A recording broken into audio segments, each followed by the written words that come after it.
მსგავსად მედიცინის მუშაკებისა და ისე ვთქვათ პოლიციის თანამშრომლებისა სოციალურ მუშაკებსაც ეპიდემიის პერიოდში მუშაობა არ შეუჩერებიათ. ისინი კვლავ იდგნენ იმის სადარაჯოზე, რომ რომელიმე ბავშვი არ გამხდარიყო ძალადობის მსხვერპლი და თუ კი გახდებოდა მყისიერი რეაგირება მომხდარიყო და პანდემიის პერიოდში ამისი არაერთი შემთხვევა დაფიქსირდა და მათ შორის რამდენიმე გასაჯაროვდა კიდევაც სოციალურ მუშაკს, ესე ვთქვათ, ისევ საკუთარი ხარჯებით უწევდა თავისი ფუნქცია მოვალეობების შესრულება და ჩვენი მოქალაქეების დაცვა ძალადობისგან, უგულებელყოფისგან და ესე ვთქვათ სირთულეებისგან. არ იყვნენ უზრუნველყოფილი ტრანსპორტით და შესაბამისად უწევდათ მანამ საზოგადოებრივი ტრანსპორტი აღდგებოდა საკუთარი ხარჯებით ისევ ამ თანხების დაფარვა. თუ კი ამ დრომდე მეტნაკლებად სოციალური მუშაკის დისკომფორტის საგნად განიხილებოდა,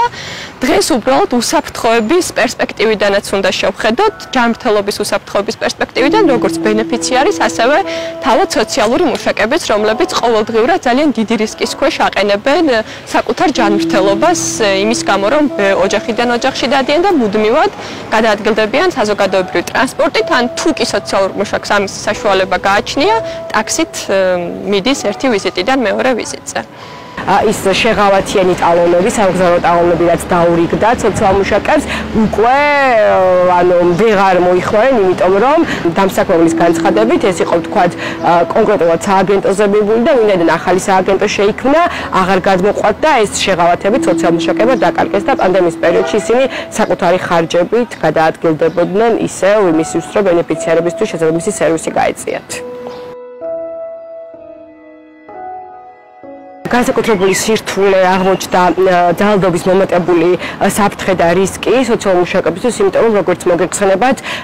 მაშინ როცა ერთი სოციალური მუშაკი მუშაობს 50-დან 70 შემთხვევამდე შეიძლება უფრო მეტ რიცხვსაც კი უდრიდეს ეს შემთხვევები, ძალიან რთულია ამ პირობებში სოციალურ მუშაკის სერვისი და მომსახურება ამ ადამიანებმა მიიღონ ძალიან სწრაფად და რეაგირებაც იყო შესაბამისი სწრაფი. სოციალური მუშაკები შედიან ოჯახებში, სადაც არ იციან რა ხვდებათ და ძალიან ხშირი არის როდესაც სოციალურ მუშაკს საფრთხე ემუქრება, ვთქვათ, იქ აგრესიული ოჯახის წევრი ხდება, აგრესიული მეზობელი ხდება, ან არის რაიმე ესე ვთქვათ კონფლიქტი და ყოველთვის მნიშვნელოვანი არის, რომ ამ დროს მასთან ახლდეს ტრანსპორტი და ახლდეს ადამიანი, რომელიც საჭიროების შემთხვევაში დაეხმარება.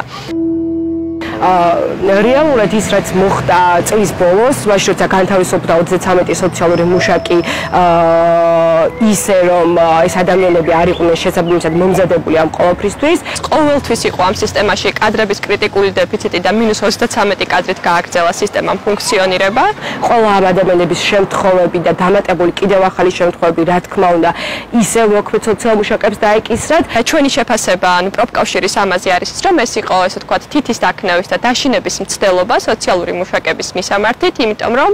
მათ ზუსტად 1 წლის წინ გააკეთეს ის და გაბედეს ის, რაც ფაქტობრივად ამ ქვეყანაში არავის არ გაუბედავს. ეს იყო როგორც საჯარო სფეროში დასაქმებული ადამიანების პირველი მასშტაბური პროტესტი და გაფიცვა, ასევე სოციალური მუშაკების პირველი ხმამაღალი პროტესტი და გაფიცვა. ეს ადამიანები თავიანთმა დამსაქმებელმა, რომელიც ამავე დროს არის სახელმწიფოც, რა თქმა უნდა, დატოვა ძალიან კრიზისულ მდგომარეობაში, იმიტომ რომ ზუსტად ამ ყოველფრის მე რაც ეს ადამიანები განთავისუფლდნენ, დაიწყო პანდემიის პერიოდი და მოგეხსენებათ, რომ ის ადამიანები, ვისაც ჰქონდა სამსახური, ისინიც კი დარჩნენ სამსახურის მიღმა. თითქმის ყველა, ასე ვთქვათ, შტატი ამ ეტაპზე შევსებული არის, ანუ გათავისუფლებულების შტატს გულისხმობ, მაგრამ ეს საკმარისი არ არის, იმიტომ რომ კანონის სამოქმედო გეგმის თანახმად მათ უკვე უნდა ჰყოლოდათ 300-მდე სოციალური მუშაკი და 250 სოციალური მუშაკი არის ახლა სისტემაში. ამის გარდა მნიშვნელოვანი არის ის, რომ სოციალური მუშაკები, რომლებიც წლების განმავლობაში მუშაობდნენ და რომლებიც გაათავისუფლეს, მათ ბენეფიციარებს ჰქონდათ მათი ნდობა, მიჯაჭვულობა და ეს ადამიანები სისტემურად იცნობდნენ ამ ადამიანების პრობლემებს, გულისხმობ ბენეფიციარების პრობლემებს და ახალი მოსული კადრი, როგორი კარგი პროფესიონალიც არ უნდა იყოს, ნდობის დასამყარებლად იმისათვის, რომ შენ მაინც სისტემის წარმომადგენელი ხარ, სისტემის თანამშრომელი ხარ, ეს ნდობის მოპოვება არის ძალიან რთული პროცესი. თავდაპირველად მე ძალიან კარგად მახსოვს ზუსტად სირთულეები, როცა ვთქვათ დაიწყო პანდემიის პერიოდი და ცოტა სასაცილოც იყო, იმიტომ რომ თვითონ სამინისტრო, რომელიც იძლეოდა რეკომენდაციებს, ყურადღების გარეშე ტოვებდა მისი სიპების დაქვემდებარების ქვეშ მყოფ ადამიანებს და მათ შორის იყო სოციალური მუშაკები. მარტის თვეში ეს პრობლემა იყო აქტუალური, ჩვენს ეს ვთქვათ მოგმართეს ამ პრობლემებით, რომ დამლაგებლებიც არ ყავდათ ფიზიკურად სერვის ცენტრებს, მაგრამ მას შემდგომ რაც მედია საშუალებებმა აქტიურად გააშუქეს, გამოჩნდნენ ადგილზე, ესე ვთქვათ, დამლაგებლები შესაბამისი აღჭურვილობით, თუმცა ის რომ ეპიდემიის პერიოდში განსაკუთრებით სიფრთხილით და განსაკუთრებული ზომებით ხდება ჰიგიენის ნორმების დაცვა, ეს არ იქნება, ასე ვთქვათ, სიმართლე.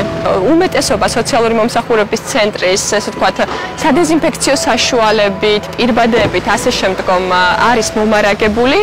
მაგრამ ვფიქრობთ იმას, რომ ფიზიკური სივრცე ამ ცენტრების არ იძლევა იმის საშუალებას, რომ დისტანცია იყოს დაცული და არის ისეთი ცენტრები, სადაც ჰიგიენის ნორმები საპირფარეშოებში და სველწერტილებში დაცული საერთოდ არ